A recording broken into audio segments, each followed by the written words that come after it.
甲一女排第2周最後一場嘅常規賽，有 Victory 對住旭青。見到農夫嘅陸永呢，今場波亦都係座上客。Victory 上一周嘅聯賽呢就擊敗咗強隊嘅國際啦，咁所以今場波呢睇得出佢哋嘅發揮呢係零舍有自信噶。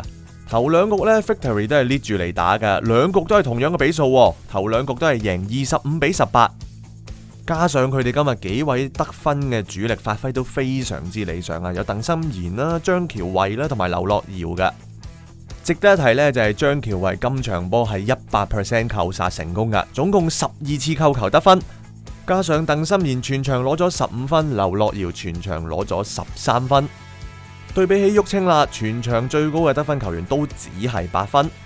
所以第三局呢 Victory 即使面對有少少挑戰，旭青一度俾到啲威脅佢哋，但係最終都能夠順利以25-20擊敗旭青，直落3盤3-0。Victory 就成功連續2周嘅常規賽都可以揾到佢哋嘅 Victory。